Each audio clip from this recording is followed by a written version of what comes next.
Yes guys, welcome back to another YouTube video. Now in today's video, if I had to start from absolutely zero and build 20 pounds of muscle as fast as possible, this is exactly how I do it. No fluff, no dodgy Instagram workouts, just what works in the real world. And guys, this will work whether you're a young guy chasing, a beach body, beach physique. Maybe you're a slightly older, busy dad wanting his strength and confidence back. Or maybe you're an older, high-performing exec who's kind of tired of looking rubbish in a suit and just wants to get his old physique back. Listen up, boys. I'm going to take a deep dive now. So let's jump in. First things first, something we have to talk about, okay, is you have to look at your starting point, guys. I know this video is about, building 20 pounds of muscle as fast as possible, but if you're 140 kilos or 300 pounds, my man, you do not need to build muscle, you need to lose fat. So have a good, honest look at yourself. The best way to do this, guys, is just to look in the mirror. Take your top off and just look directly in the mirror. What do you see? Okay, what do you see? If you are overweight, yeah, or you look in the mirror and you feel fat, or you look at your stomach, you think, you know what, I just don't like this look. You are in no position to go into a surplus and start building muscle, okay? You need to, so if you don't have abs, if you don't look like this, not this lean, but if you can't, see your first kind of a little bit of abs, you're not in a position to go into a bulking phase. You need to pull yourself into a conservative deficit. That's the first thing you do. But here's the kicker, guys. It's the same, yeah? The training, everything is the same. If you're very, very skinny, yeah, and you look in the mirror and you do have abs, you're going to go into a slight surplus. If you look in the mirror and you're not that, you've got a bit of body fat, you feel skinny fat, or you're massively overweight, the training and everything stays the same, except you have a slight difference in calories. You go into a small deficit, whereas the skinny guys goes into a small surplus. That's the only difference. Everything else is the same. The big, heavy guy, or the fat person, overweight person, who goes into a small deficit will still be building muscle. There is stored energy on their body and they will build tissue if they train properly. The skinny guy who has no fat on him whatsoever is also going to start to build muscle because he's gone into a surplus. That's the only difference, yeah?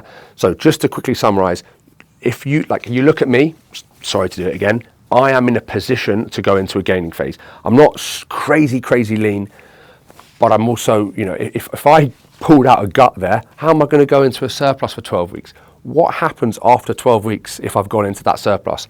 I'm a monster and I've then got a 20-week cut in front of me. First things first, guys, I'm going to talk about training. We'll get into the food side of it first, but I want to dive into training because, let's be honest, if you want to build muscle, training is key, okay? Now, you need to think about this training plan like it is a 12-month plan, okay? You're not going on an 8-week strength plan, no. Think about it. We need to get strong. If you're a guy, you need to get strong to build muscle. You need to improve the big compound lifts in the gym. Everybody that's trained for a while knows this. You need to improve your compound lifts. You need to get as strong as possible. You need to do it in a kind of 6 to 15 rep range. You need to focus on recovery. You need to have perfect form, progressive overload. We all kind of know this stuff, yeah? But what most people will do is they'll do an 8-week, push-pull legs program. Then they're upper body for 3 weeks. And then they do a bit of high rocks. And then they're a power lifter suddenly. No, guys, if you want to build good quality muscle, 20 pounds as quick as possible, 10 kilos, you need to get good at the basics. Think for your lower body. We have squats, we have deadlifts, we have lunges or Bulgarian split squats. I can't see any other movement that matters for your lower body more than those. A barbell back squat or a hack squat if your lower back is cooked. A Romanian deadlift or a trap bar deadlift if your back is cooked. And if your back is cooked and you can't squat on deadlift, fix the weakness in your lower back. Don't just never do the exercises again. And then a single leg exercise like a lunge or a Bulgarian split squat, okay? Those 3 exercises performed twice a week will put more muscle on your body than anything else. You don't need to do an adductor, abductor, leg press, leg extension, hamstring curl, hip thrust. Add 50 kilos to your squat and 50 kilos to some sort of a deadlift, Romanian deadlift, traditional deadlift, trap bar deadlift. And go from doing bodyweight walking lunges to 25 kilos per hand walking lunges. Have a look at the muscle in your legs and also have a look at your body fat as well. They are key. When it comes to the upper body, we don't need to waste time doing, different grips for biceps, different grips for triceps. No, we get very good at pressing. If you want to build big pecs, big front delts, big triceps, we want to become a very good presser. The best pressing exercises for you may be different from me. I get a great amount of tension on my chest when I perform an incline bench press. When I perform a flat bench press, I do not really feel it in my pecs. Whereas I have friends who do flat bench press for a few months and they make huge progress in their pecs. I also know guys that will tear their pec if they put more than 120 kilos on a bench. We're all different, but you need to find some form of a press that works for you. For me, it is a dip, a weighted dip, and an incline press. That can be dumbbells, it can be barbells. For my shoulders, a press overhead. For my back, it is a chin up and a row. You don't need to do 750 exercises for your back. Get really good at weighted chin ups. Get really good at some sort of a spinal loading row, barbell row, T-bar row, any sort of row. If your lower back's cooked, you can go to like a seated row, chest supported row. But if we're thinking about building overall muscle on your frame, I recommend having a row where you have to hold yourself up. Your abs, your lower back, you'll build way more muscle, and it will carry over into the squat, into the deadlift, into sport, into an injury-free back long term. We need these movements. Also, find me a guy on this planet that can do 10 reps with 20 kilos attached to him with chin-ups, 10 reps with 40 kilos attached to him with a dip that doesn't have massive arms as well. You don't need to do endless curls and tricep pushdowns. You need to get good at the basics, okay? These are the key lifts we need. And then we need to get stronger over time. I can't believe how many people I speak to that still don't think about this. I say to them, I had a guy on a call the other day in his 60s. He bench presses 3 sets of 10, 60 kilos or 135, he's American, since he was like 20. How is your chest going to grow? Imagine I told you I want to become an amazing runner. I want to be the best runner in the world. And I ran a 35-minute 5K.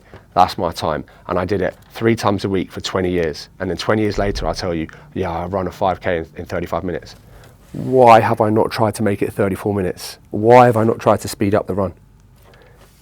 Your training is the same. Focus on the key compound lifts. Be repetitive. Compete them twice a week over time. Get stronger over time. Work through a variety of rep ranges, 6 reps, 8 reps, 10 reps, 12 reps, 15 reps. It doesn't matter. Just take the movements close to failure. If you're squatting in the 8 rep range or in the 15 rep range and they're both close to failure, you'll build muscle. It doesn't matter. Don't overcomplicate things. And then we need to focus on recovery. Recovery is key. If you're not sleeping, you're going out drinking every weekend, and you're going into the gym training sore, you're not going to build much muscle, are you? This is why I'm not a fan of 5 or 6 day training plans. I like my 3 or 4 day splits. 3 days a week, full body 1, 2, 3. With a 4 day split, it's a push-pull legs upper or an upper lower if you want to bring your legs up. Have a life outside of the gym. I am an online coach. All I do is make videos and coach people, and I train 4 days a week. I could train twice a day. Why? Because it doesn't help me. I just want to look good, feel good, perform good, and live my life. I recommend you do the same. Also, whilst we're here, if you want help with this stuff, guys, I've literally built a training course designed for people. It's super cheap to help everyone. It's 35 videos from start to finish, how to build the complete physique. And then I've also got my premium coaching for the guys that are a little bit more serious, who want that one-to-one help with me. Now, once we've established how to train, because we train the same in a gaining phase and we train the same in a deficit, right? Hard, heavy, pushing close to failure. We need to talk about food. Remember, we have our overweight person who is going to probably go into a 250 calorie deficit, a small deficit, so they're able to lose body fat consistently week in, week out, not be starving because they can't train properly, and they're able to build a good amount of muscle because they're training properly and they have a lot of stored energy on their body in the first place, yeah? And then we have the other guy who's super skinny, who's going to have maybe a 250 calorie surplus to begin with. You know, why don't we give him a 1,000 calorie surplus? Because he will get fat. You cannot build muscle that fast. You can gain fat really, really quickly. There's no point giving someone a 1,000 calorie surplus, slamming them with serious mash shakes with olive oil and peanut butter in.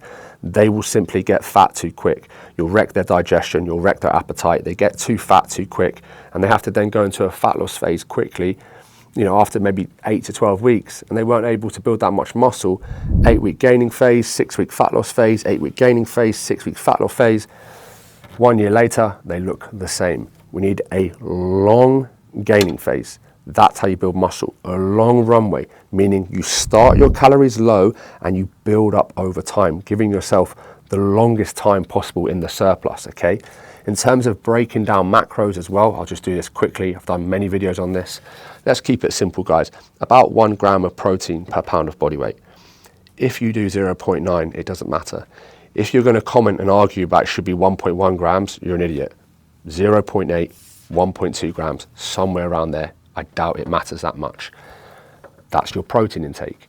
Now, if you're a 300-pound male, you don't want 300 grams of protein. You would go 1 gram per pound of goal weight. Maybe you want to get to 225 pounds, you're hitting 225 grams of protein. Doesn't matter if you go 200, 210 or 230, no.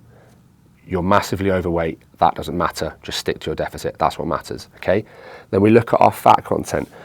Overall calories, we're looking at 20 to 30% of overall calories. And when I say overall calories, just go into an online calorie calculator, type in your body weight, your age, your activity levels. It's going to give you a rough maintenance number. Just work off of that. You'll know very quickly if it's wrong. If you work off of that, you take away 250 calories and 2 weeks later you've gained 2 kilos, obviously pull 250 calories more. This stuff is trial and error. I cannot tell you your exact maintenance, just like you can't tell me mine, okay? Once we've got protein nailed, and we have fats nailed, the rest of our calories must come from carbohydrates. Simple. It must come from carbohydrates. And we're going to adjust this every kind of 3 to 4 weeks, depending on your body weight. The person that's coming down from being massively overweight, when they stool, which they will, you would have a calorie decrease, another 250 calories come down. Or you can have a calorie increase, cardio, which we're going to get into in a second, or steps. We have 4 tools when it comes to kind of creating our deficit. So imagine this guy's stooled, the big guy coming down. We can decrease calories by 250, we can increase steps, we can increase cardio, or we can increase training intensity, training frequency, training volume. Basically, 3 of them increase the calories you burn, 1 decreases the calories you eat. I would recommend decreasing calories last, because if you slash your calories, you literally dig a hole that you can't get out of. If you're coming up, you're going to stool every so often on the way up as well. When you stool, you're just doing a calorie increase. You don't worry about the training and the cardio and the step stuff. That stuff should be locked in, which I'll get into. Once you stool on the way up, increase 250. Body weight starts to climb, it stalls again, increase 250. And those increases are going to come via carbohydrates and fats. The decreases on the bigger guys, they're coming down carbohydrates mostly and some fats. Protein remains consistent in both groups. Now, I know this video is about how to build muscle as fast as possible, but cardio is still important. The big guy coming down needs to do cardio for his health, plus it's going to help with recovery. And it's going to help him get fit for when he is lean enough and he's then fit. Then you have the guy coming up, the person who's remember, when it comes to building muscle, the weak link tends to be people can't get the calories in. You run into a certain point where your appetite goes and you can't eat, and then you've got to do mini cuts and diets. These people can't build much muscle because they can't eat properly. If you look at bodybuilders, all these big guys, they're all able to eat a lot of food, okay? Now, we can use cardio to increase our appetite. For example, let's say you finish your training session, let's say you had a post-workout shake. Not because we want protein post-workout, we're just having a post-workout shake with some carbs in, fruit, whatever. If you have that shake and then go and do 15 minutes of an incline walk, you're going to be able to eat later. If you go for a 10-minute fast walk every meal, you're going to be able to eat more in between meals, and you're going to feel, get hungrier quicker. So cardio can be a great tool to help us eat more food, and it can also be a great tool to help us burn more fat. It's very, very important whether you're gaining or losing fat, and super important when it comes to building as much muscle as possible.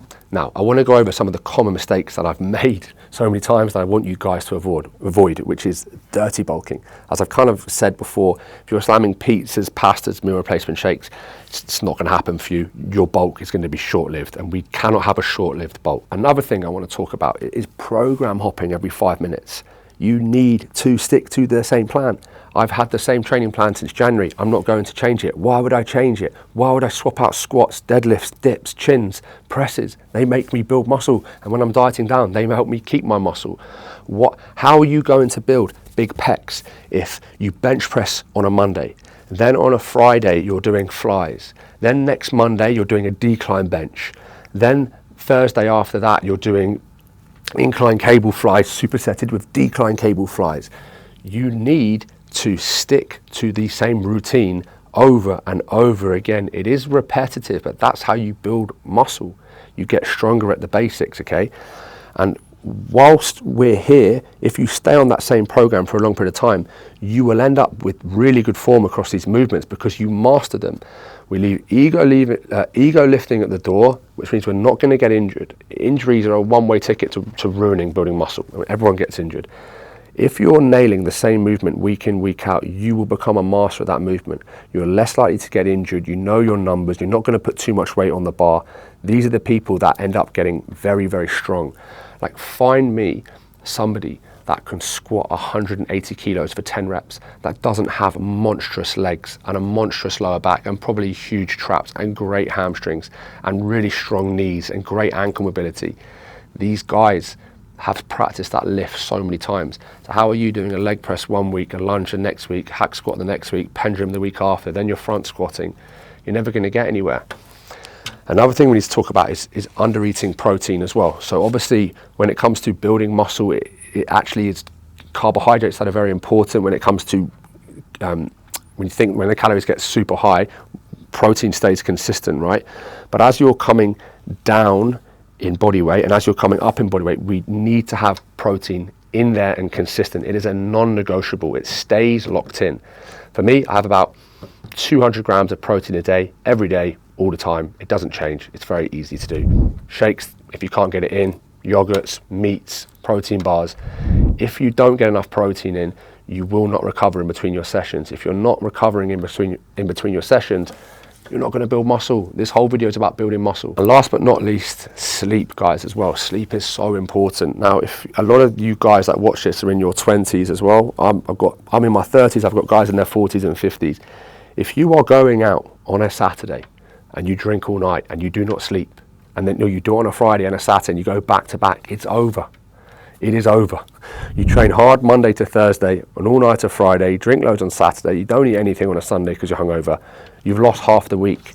Your physique is gone. You will never have a great physique. You need to prioritize sleeping if you want to build muscle. It helps with recovery. It is literally, it's the best steroid there is. Sleep, recovery, and rest days. These are so underrated. People don't take rest days. This is why all of my training plans that I've got below, shameless plug, are 3 or 4 day plans, because you want to have a life and you want to recover in between your workouts. I'm 31, I cannot train 6 days a week anymore and have good training sessions. I just get injured and my lifts go down. And remember, guys, although we want to be chasing body weight, yes, building 20 pounds of muscle as fast as possible, we're going to have to increase our body weight, but don't get so obsessed with the scale on the way up.